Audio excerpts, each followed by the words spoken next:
Bueno, hola, ¿cómo están? Vamos a continuar con esta clase denominada Introducción a la Geomorfología. Es importante en la hidrología este tema porque, como ustedes saben, como ya habrán visto en algunas prácticas que hemos hecho, la hidrología es muy empírica, es decir, que se basa muchas veces en correlaciones entre variables, en relacionar ciertos factores dentro del ámbito geográfico que es la cuenca, porque no siempre contamos con los datos suficientes para hacer nuestros estudios. Entonces, una de las formas de proceder es de esta manera, ¿no? Es decir, tratando de relacionar resultados, outputs de la cuenca con algunos factores que podemos encontrar siempre. Y en general, la cuenca, la geomorfología, tanto de la cuenca como de la red hídrica, siempre es posible caracterizarla, y más con los medios que tenemos hoy a través de los sistemas de información geográfica que vamos a hablar al final de esta clase. Entonces, se busca, a veces desprofeso, a veces porque no se tiene otra posibilidad, de tratar de relacionar los resultados o los efectos que podemos medir que suceden en una cuenca con ciertos parámetros relacionados con, por ejemplo, la superficie o el tamaño de la cuenca, la longitud del cauce, en fin, otros factores geomorfológicos que vamos a ver que siempre son usados para poder agarrarse de algo, en definitiva, y muchas veces no tenemos cómo explicarlo, no sabemos el porqué de suceder muchos fenómenos hidrológicos o no tenemos suficiente información, pero sí tenemos la posibilidad de correlacionarlo, de relacionarlo con estos factores. Bueno, estos son los temas que corresponden a esta clase, es la geomorfología tanto de cuencas como de los ríos. El tema divisoria de aguas, que ustedes ya seguramente han practicado, porque hoy vence la práctica número 5, y que es justamente la identificación y parámetros morfológicos, pero bueno, bienvenido sea, siempre una explicación.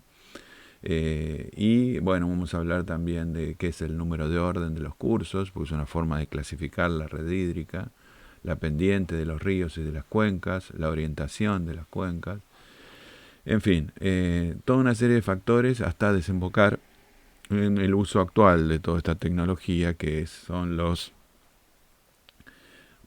temas con una tecnología que es los sistemas de información geográfica. Bueno, vamos a ir a la próxima.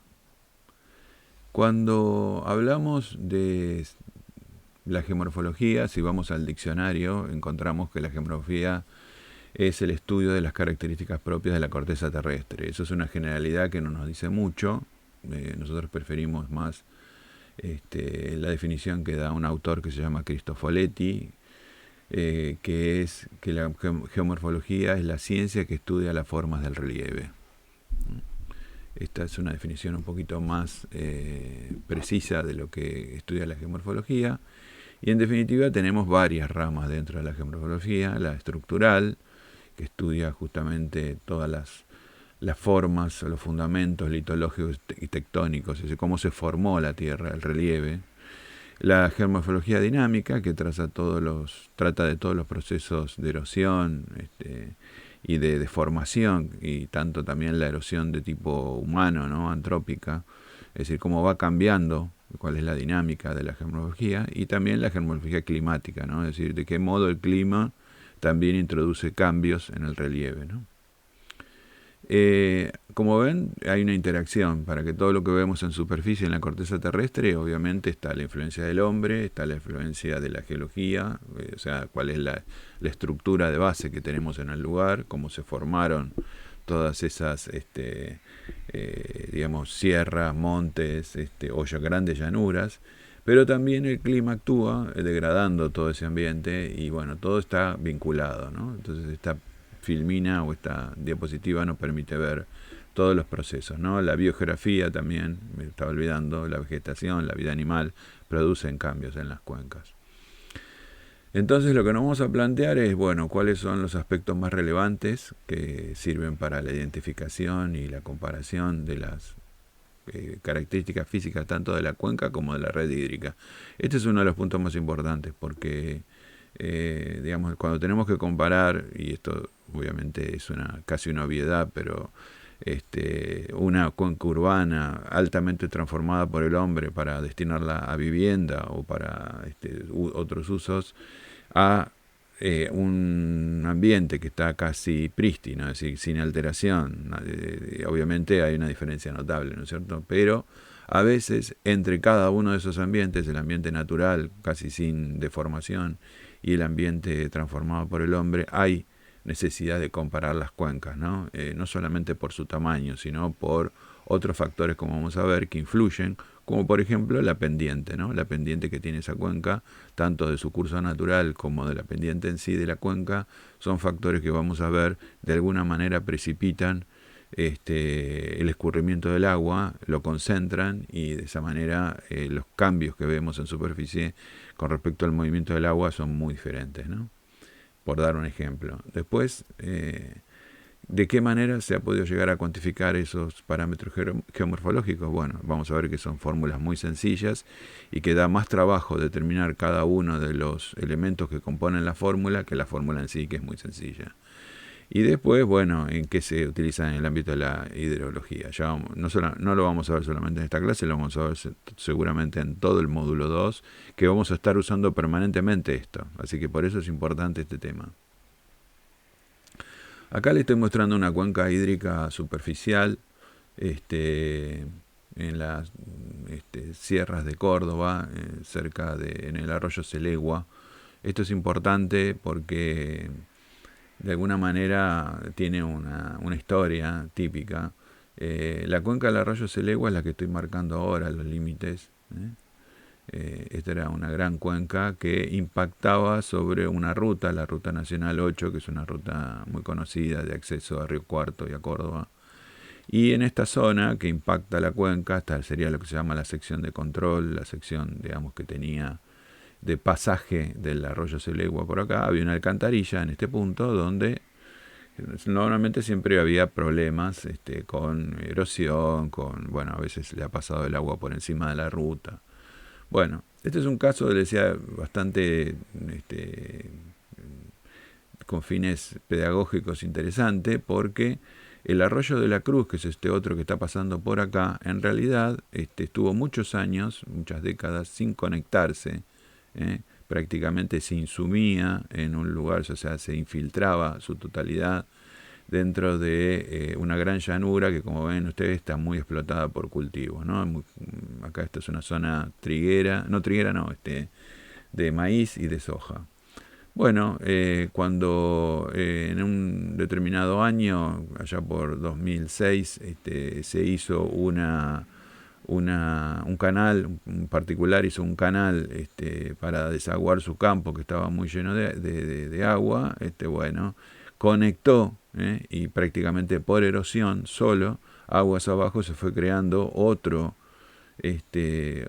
arroyo, digamos, la continuación que sería el arroyo de la Cruz, y se terminó conectando con el arroyo Celegua.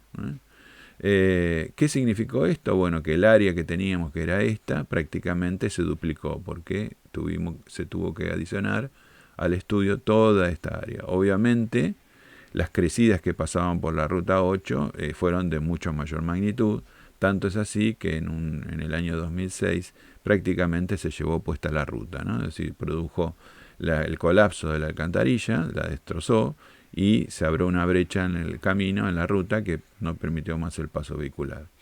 Entonces, esto para mostrarle que las cuencas, si bien nosotros podemos estudiar sus características y, como les decía hoy, siempre la longitud, la forma en que se desarrollan es algo característico, no es estático, ¿no? Sino que también es dinámico. Este es un caso típico en el cual, por acción del hombre, la cuenca se ha transformado y prácticamente se ha duplicado en superficie, ¿no? Y sola, por erosión, se ha conectado con el arroyo Celegua. También tengo para decirle, fíjense las características, ¿no? Esta zona es una zona que no está explotada prácticamente por la agricultura, es una zona serrana donde tenemos afloramiento de roca, Y fíjense que está muy dividida la red hídrica, ¿no? Tiene muchos afluentes, tiene muchas contribuciones. Esto es típico de la zona serrana.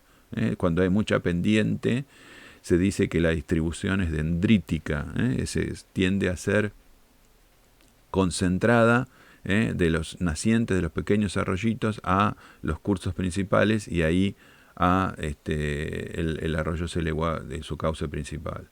Fíjense que cuando ya entra en la zona de Pedemonte, o sea, en la zona donde termina la pendiente fuerte de la sierra y entramos a la llanura, prácticamente no hay agregados de afluentes. El arroyo corre solo debido a su baja energía de transporte, ¿no?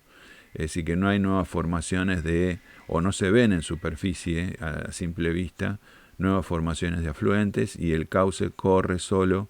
Esto es una zona que además tenía grandes problemas de erosión porque es una zona muy arenosa, así que acá todo el agua que corre de la sierra, que se junta, porque prácticamente hay un rechazo a la infiltración, es roca florando esto, todo el agua que corre hacia aguas abajo va cavando su propio cauce, ¿no? Y así es como ante una pequeña medida de una pequeña excavación que se hizo acá de un particular, prácticamente se conectó a través de esta laguna que se llama Laguna Seca, se conectó el arroyo de la Cruz con el arroyo Selegua. Bueno, esto es un ejemplo que queríamos dar para mostrarles a ustedes que es importante conocer las características de las cuencas y es importante también no olvidar que esto es dinámico y que no hay que dar por sabido no hay que confiarse en que uno tenga cartas topográficas de la zona. Siempre hay que ir al lugar, siempre hay que ir a ver y siempre, si es posible, utilizar la información más reciente que se tenga sobre el tema. Bueno, esta también es para mostrar en la misma cuenca cómo muchas veces la cuenca superficial es solamente una expresión superior de lo que pasa, pero muchas veces la cuenca, que se llama cuenca subterránea, que es debida al drenaje a través de los medios permeables, esta es la zona del arroyo Selegua también, se ve que muchas veces hay afluencia de agua de otras partes de la cuenca, fuera de la cuenca superficial. Fíjense que la cuenca superficial que estoy marcando es esta, y sin embargo hay afluencia de flujo subterráneo de otras zonas. Entonces, en general les dejo la idea de que nosotros con las cartas y con los sensores remotos, por ejemplo los satélites o los sistemas de información geográfica que nos tiran gran cantidad de curvas de nivel, que son las isolíneas que tienen igual cota, podemos hacer una separación de la cuenca en superficie, ¿no es cierto? Pero muchas veces hay que tener en cuenta que la cuenca mayor, incluyendo el medio subterráneo, digamos, puede ser de una magnitud mucho más grande que la superficial, que la que estamos viendo a través de cartas o a través de sensores remotos. Una de las características que tiene esto es que, si se fijan bien, ya hablando de la separación de cuencas para conectar, digamos, para poder saber dónde está el límite de las cuencas, una característica que ustedes pueden empezar a aprender de las cartas es, fíjense que cuando yo recorro el curso, por ejemplo en esta zona, el curso en las curvas de nivel siempre hay una especie de onda o de pequeño pico que se produce aguas arriba. Fíjense que acá las nacientes están acá, cómo se va concentrando el flujo, así que el sentido del flujo es el que estoy marcando ahora. Entonces, generalmente en la jerga de hidrología se dice que cuando un curso atraviesa las curvas de nivel, que son estas, en general las curvas de nivel pinchan el curso hacia arriba, o sea, tienen una pequeña contracción o pequeño ángulo que siempre marca la dirección hacia aguas arriba. En cambio, cuando me muevo sobre una divisoria de agua, el efecto es contrario, ¿no? Acá las curvas de nivel son en el sentido opuesto.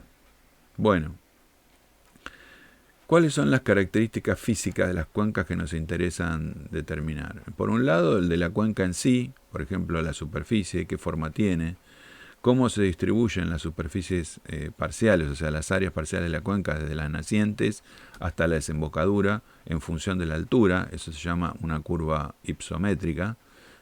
¿Cuál es la pendiente regional? O sea, no la pendiente de los cursos por el cauce, sino cuál es la pendiente de la superficie en sí. Y el relieve, que vamos a ver cómo se define, que en general la expresión más sencilla del relieve es el punto más alto de la cuenca y el punto, la cota del punto más bajo de la cuenca. Bueno, y de la red de escurrimiento también nos interesa saber qué ordenamiento tiene, si es así, digamos, si hay cursos definidos, si esos cursos definidos están organizados en una jerarquía determinada, como vamos a ver ahora. Les comento algo, la red de escurrimiento también tiene excepciones, no siempre se da como la vemos completamente desarrollada. Cuando no está desarrollada, cuando vemos una planicie y no se pueden observar cursos, se dice que la zona es arreica, o sea, carece de cursos. Y otra de las particularidades que también podemos ver es que cuando en la red de escurrimiento vemos que todo va a parar a un sector bajo, como puede ser un lago, una laguna o un sector bajo, y no tiene salida, me refiero a otro curso o al mar, como destinatario final, se dice que la cuenca es endorreica. La cuenca nace y termina dentro de la misma cuenca. Bueno, dicho esto, empezamos a ver algunos de los índices que tenemos o parámetros geomorfológicos para las cuencas. El área de la cuenca, bueno, es la superficie de la cuenca, expresada generalmente en hectáreas o en kilómetros cuadrados. Generalmente vamos en kilómetros cuadrados por el tamaño en los sectores rurales y en hectáreas cuando estamos hablando de sectores urbanos, ¿no? Porque se asemejan más a la cantidad de manzanas o de manzanas que vamos involucrando en las superficies que vamos estudiando.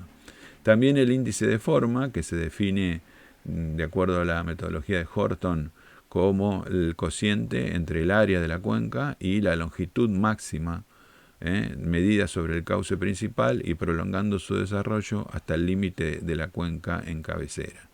Esto quiere decir que no nos quedamos solamente con lo que nos muestra la carta, sino que prolongamos un poquito más hasta llegar a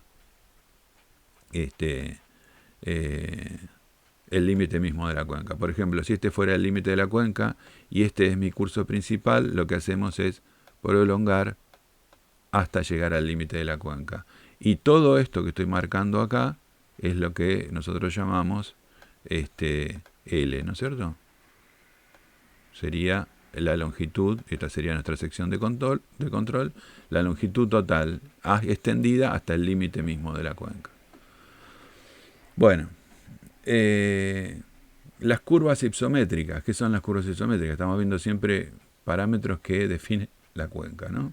Es la gráfica de la distribución de las superficies parciales respecto de la altitud. Quiere decir que si hiciéramos un gráfico, acá tendríamos que ubicar las áreas en abscisas, ¿no? Y Z, en general, cuando las cuencas comienzan, en los sectores más elevados donde tengo mayor Z, las áreas son pequeñas y a medida que voy recorriendo la cuenca, la cota va bajando hasta la zona de desagüe y voy llegando hasta que llego hasta el área total de la cuenca, ¿no es cierto? Normalmente estas son las curvas hipométricas. De acuerdo a las características de esta curva isométrica, uno puede tener una idea de cómo se comporta el flujo también, ¿no? Y el relieve, que simplemente se obtiene por diferencia altimétrica entre cabecera y sección de control. Digamos, si esta fuera la cuenca y esta es mi curso y los afluentes de este curso, simplemente tomo el punto más alto, por ejemplo este punto, tomo el punto de la sección de control, que es la boca de la cuenca, y simplemente hago la diferencia entre la cabecera y la cota del desagüe. Y ese va a ser mi relieve. Perdón por mi caligrafía, pero a veces no es tan fácil dibujar con un cursor.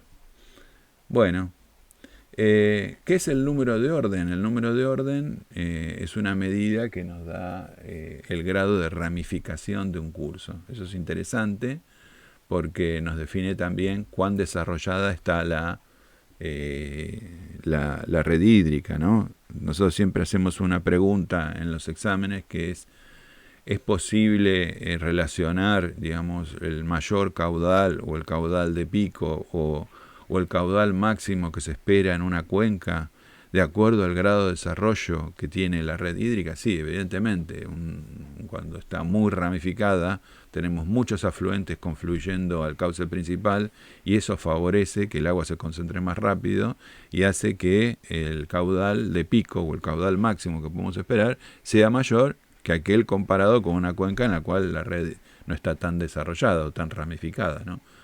Así que conceptualmente e intuitivamente es así. Por ejemplo, acá tenemos las nacientes de los cursos. Las nacientes de los cursos pueden ser tomados como de alguna manera como las ramificaciones de primer orden. Cuando me encuentro dos ramificaciones 1, recién ahí puedo empezar a pensar que o se define la ramificación número 2 o el orden número 2. Acá también tengo el encuentro de dos unos, entonces me da un curso de orden 2, lo mismo acá. Y cuando se encuentran dos números 2, recién ahí puedo hablar de un orden de curso número 3. En cambio acá, que tengo el encuentro de un orden de curso número 3 con un orden de curso número 2, no aumenta, sino que sigue el del mayor. O sea que finalmente la cuenca, si esta es mi sección de control, tendría lo que se llama el orden de la cuenca K igual a 3. Sería el orden de esta cuenca. De la red de drenaje, perdón. Bueno, hay una serie de definiciones que también se pueden tomar para la red de drenaje, que seguramente ustedes han usado en la práctica. La longitud media de los cursos, que en definitiva es un promedio ponderado por el número de orden del curso. O sea, hay que tomar todos los cursos, por ejemplo, el orden 1 que están en una naciente, se lo suma y se divide por el número total. Y ese será la longitud media de los cursos de orden 1. Si tengo que hacerlo para el orden 2, lo mismo, y así siguiendo.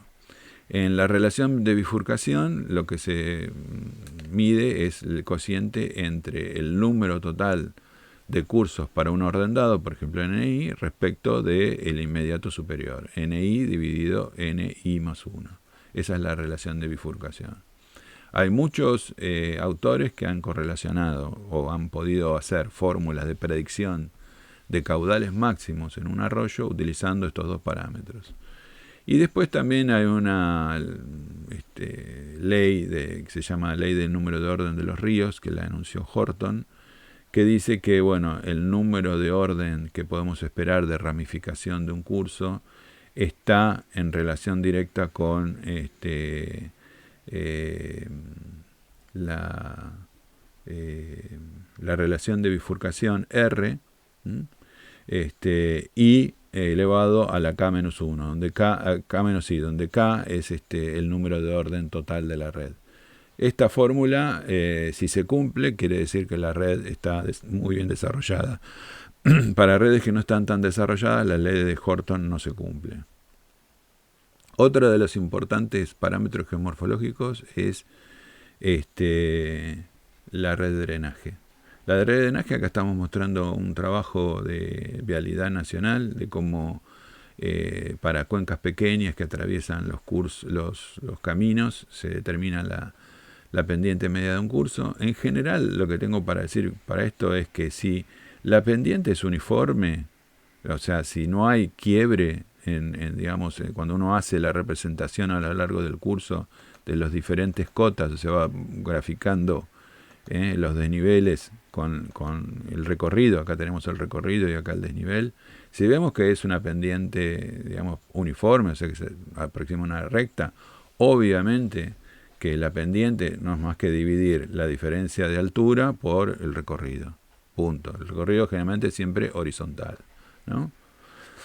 Pero en general las cuencas lo que muestran es, sobre todo en llanura, un tendido más de tipo parabólico, ¿no es cierto? Es decir, que uno cuando va dibujando va encontrando que no sigue una recta, que no es una pendiente uniforme, sino que es más pronunciada al principio, pero que suavemente va adoptando la forma de una parábola. Bueno, cuando la forma de una parábola, entonces la fórmula que utilizamos es esta.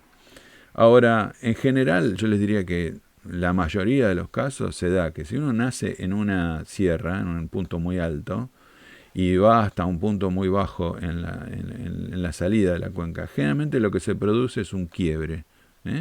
Un quiebre que se llama, es la zona de pedemonte, o sea, la zona de pie de monte, donde llega la ladera de la montaña o de la sierra y después entramos a la parte de la llanura. Hay una realmente cambio sustancial en la pendiente. Entonces, ¿cuáles son las estrategias que podemos utilizar para decir, bueno, que yo quiero saber una pendiente media del curso, una que me represente todo el tramo? Bueno, generalmente no tomamos las estrategias estas anteriores porque no se asemejan mucho. Esta parabólica podría ser la que más se le asemeja. En general, como no tenemos tampoco muchos datos, porque a veces las curvas de nivel no nos dan suficiente detalle para esto, lo que hacemos es directamente sacamos la pendiente del primer tramo, sacamos la pendiente del segundo tramo, común, digamos, diferencia de altura y recorrido, y después lo que hacemos es un promedio pesado de acuerdo a la distancia. Digamos, si esta distancia es muy corta, se hace valer menos que esta distancia que es más larga. Esa podría ser una estrategia. También acá ustedes están viendo algo que se sugiere en el método, que es, si yo tengo un perfil muy complicado, que sería bueno, la pendiente media sería esta, que de alguna manera lo que hace es dejarme igual área por encima que por debajo de la curva. Bueno, esa sería de alguna manera una forma de compensar lo que me sobró acá de pendiente con lo que me faltó acá de pendiente, ¿no? Esta es mucha pendiente, poca pendiente. Entonces, la pendiente media es aquella que de alguna manera balancea los dos tramos. Yo, de alguna manera, recomiendo que por su sencillez adoptemos este tipo de metodología o de estrategia.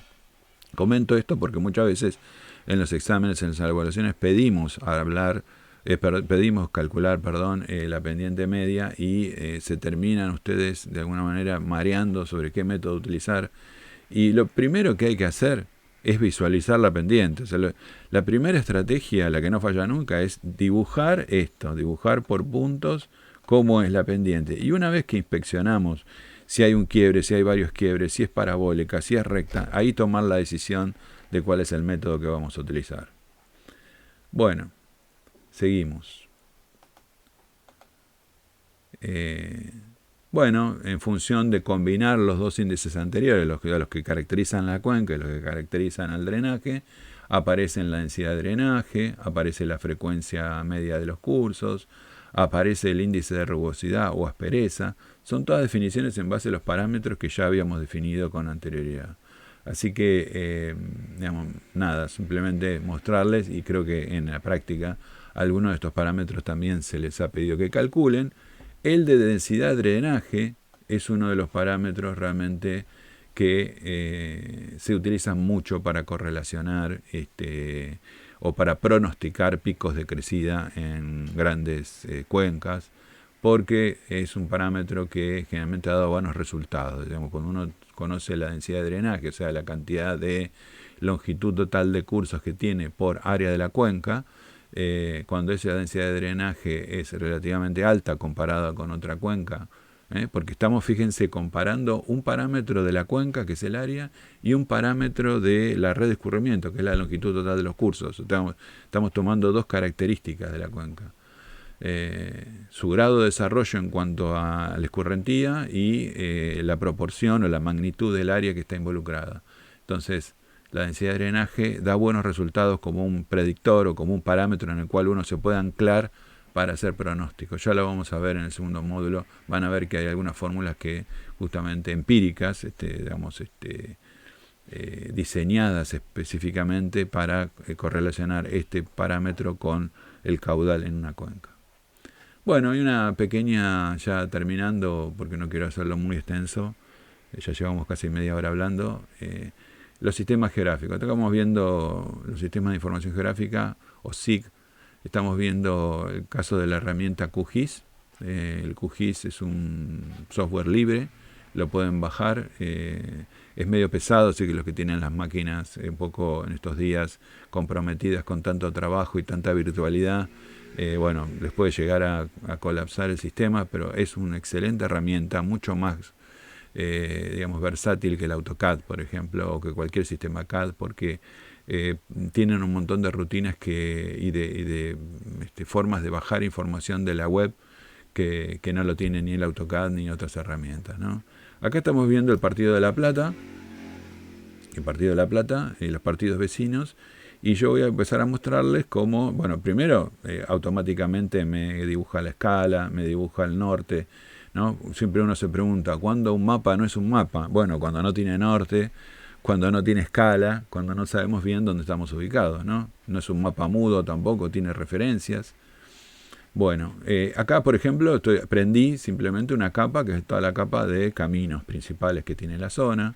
Acá prendí una capa donde me da todo lo que es la topografía. Fíjense que la topografía no está marcada con curvas de nivel, como se hacía en las cartas viejas del Instituto Geográfico Nacional que ustedes estuvieron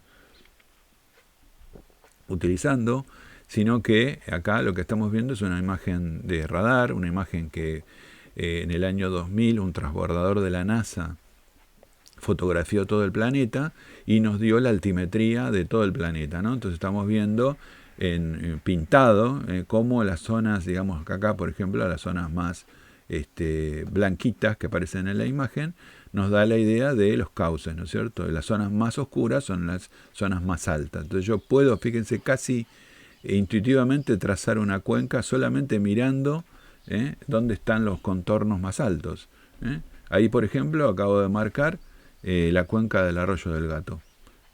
Este sería el cauce principal del Gato, este es el Arroyo Pérez y este el Arroyo del Regimiento, con sus tres principales afluentes. Bueno, ahí lo tienen. Hay también posibilidades de bajar capas temáticas como por ejemplo los cursos principales, las principales lagunas. O sea, uno tiene mucha información solamente haciendo un clic. Y bueno, es así como se pueden marcar las cuencas. Nuestro sector, el Partido de La Plata, tiene gran parte de su superficie que desagua directo hacia el Río de la Plata, ¿no es cierto?, pasando por los municipios de Ensenada y Berisso, y otra parte, que es la parte más alta del municipio, digamos, por ejemplo la Ruta 2, la Ruta 2 que va de la capital federal hacia Mar del Plata pasa por acá, más o menos para que tengan una idea, todo el escurrimiento es hacia el otro lado, es hacia la cuenca del río San Borombón, que este es su cauce principal, que va a parar a la bahía de San Borombón como destino final. Entonces uno puede tener grandes extensiones, o sea, puede conocer a nivel regional grandes extensiones de lo que está sucediendo a nivel de cuenca y a nivel de escurrimiento. Bueno, también tenemos sistemas automáticos que marcan la cuenca, o sea, lo que ustedes hicieron a mano, estos sistemas de información geográfica lo hacen en forma automatizada. No son perfectos, fíjense acá el error que tienen, fíjense, acá pasó algo que me marca la cuenca por acá, y sin embargo, como ustedes saben, no puede haber que se atraviese un límite de cuenca por un curso, salvo que me haya faltado marcar la cuenquita que tenga acá, o sea que yo haya puesto la sección de control acá, la sección de control acá, la sección de control acá, pero acá falta marcar cuenca.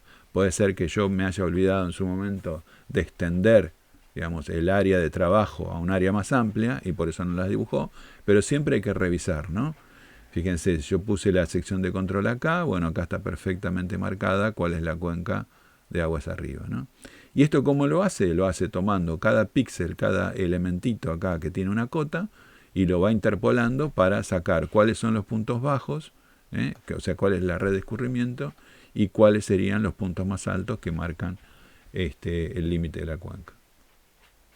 Bueno, si limpiamos la cuenca podemos bajar la capa o sacar la capa de topografía y poner la capa georreferenciada de, bueno, dónde están los partidos, dónde están las ciudades, en fin, lo que se llama el mapa generalmente de calles o el mapa topográfico común, y dejar solamente las cuencas, ¿no?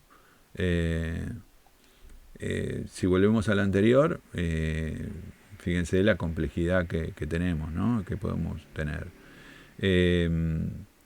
Generalmente lo que yo tengo para decirles con respecto a esto es que la mejor estrategia para marcar una cuenca o delimitar una cuenca es primero identificar toda la red hídrica, siempre tener toda la red hídrica marcada con sus afluentes, ¿no es cierto?, con sus pequeños tributarios. Y una vez que ya tienen identificada cómo se conecta cada uno de estos tramos, si a mí me marcaron acá la sección de control, ¿no? Tengo, por ejemplo, estas ramitas por acá, todas estas ramitas por allá, es muy fácil después, a partir de la sección de control, marcar envolviendo toda la red, envolviendo toda la red, para marcar los límites de mi cuenca. O sea que el mejor consejo que yo les puedo dar para que no se mareen si en una evaluación se les pide marcar una cuenca a partir de una sección de control es: paso número 1, marcar la red hídrica. Paso número 2, envolver esa red hídrica como una primer tanteo.